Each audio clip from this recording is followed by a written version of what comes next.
Muzaffarbek mutlaq vaznda harakat qilishga majbur bo'ladi endi bundan buyog'iga.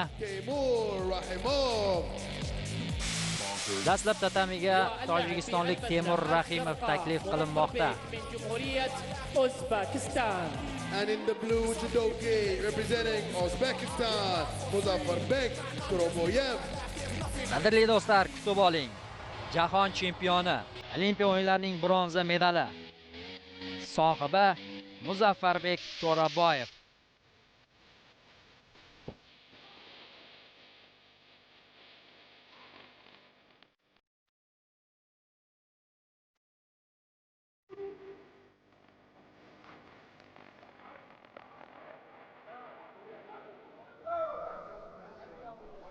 Demak, final boshlandi.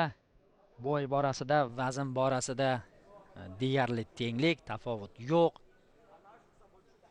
Endi bu yog'iga bizga Muzaffarbek To'raboyev eng so'nggi bahsda, eng so'nggi kurashda, eng so'nggi medalni, oltin medalni taqdim etishini kutib qolamiz.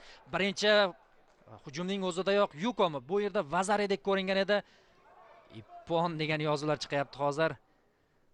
Biroz adashib ketishmoqda rejissyorlarimiz.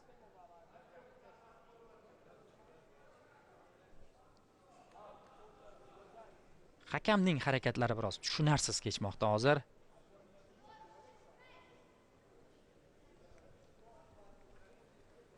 Yuko bekor qilindi, Vazariga almashtirildi. Ha, menga Vazaridek ko'ringan edi va Yuko bahosini ko'rsatgan edi referi, uning qaroriga qo'shilmagandim.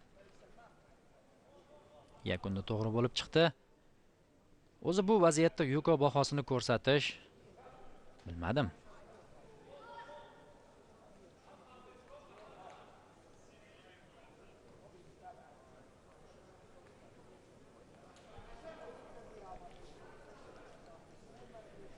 Ogohlantirish oladi har ikkala sportchi.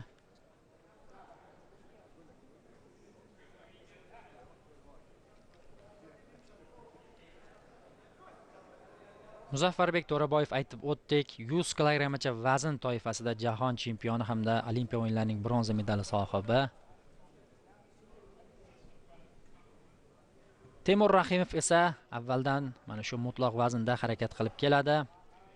Olimpiya o'yinlarida u Alisher Yusuf bilan birgalikda 3-o'rindan joy egallagan edi. Bundan tashqari jahon chempionatining ham bronza medali bor. Ehtiyot bo'lish kerak Muzaffar. Temur Rahimov hozir bosimni kuchaytirdi.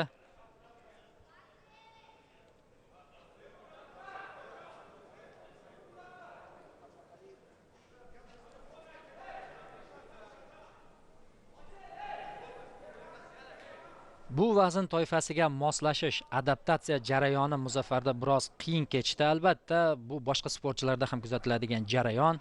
Bir vazndan ikkinchisiga o'tgandan keyin moslashish albatta qiyin kechadi. Boshqa tipdagi kurashchilar, boshqa vazndagi kurashchilar qolaversa o'zining tanasini mana shu vaznga moslashtirish. Ehtiyot bo'lish kerak Muzaffar. To'xta ishorasi berildi referi tomonidan. Ketma-ket hujumlar aynan Rahimov tomonidan amalga oshirilmoqda. Shu tarzda davom etadigan bo'lsa, hozir ikkinchi ogohlantirish xavfi kutib turibdi To'raboyevni.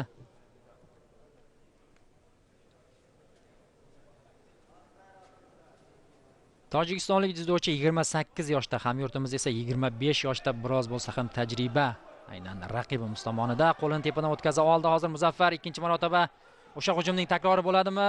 Yo'q. Oxirigacha agar qo'lini qo'yib yubormaganida navbatdagi Yuko bahosini qo'lga kiritishi mumkin edi To'raboyev. O'zbekistonlik dzyudochilarga qarshi kurashlarda qiynaladi Temur Rahimov. Alisher bir necha marotaba ana shu tojikistonlik sportchini mag'lubiyatga uchrata olgan.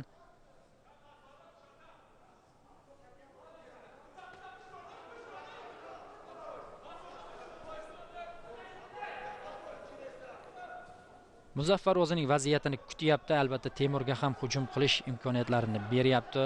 Xavfli bo'lishi mumkin.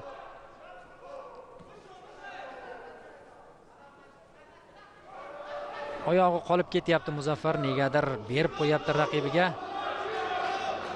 Ogohlantirishmi? Tojikiston terma jamoasi a'zolari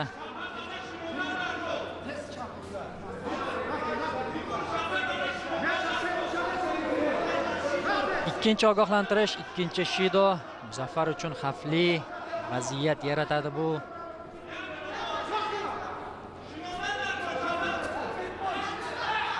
Hujumga o'tish kerak, yana bir marotaba qo'lini tepadan o'tkazdi Muzaffar. Xo'sh. Bitta to'xtadi va davom ettiradi.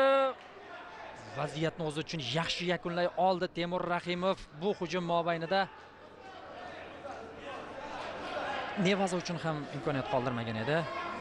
Mazkur harakatlari bilan Temur Rahimov Muzaffarga agar Nevazada harakat qilganida edi,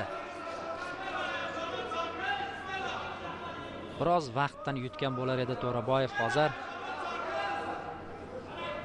Rahimjon Subhonov terma jamoamiz murabbiyi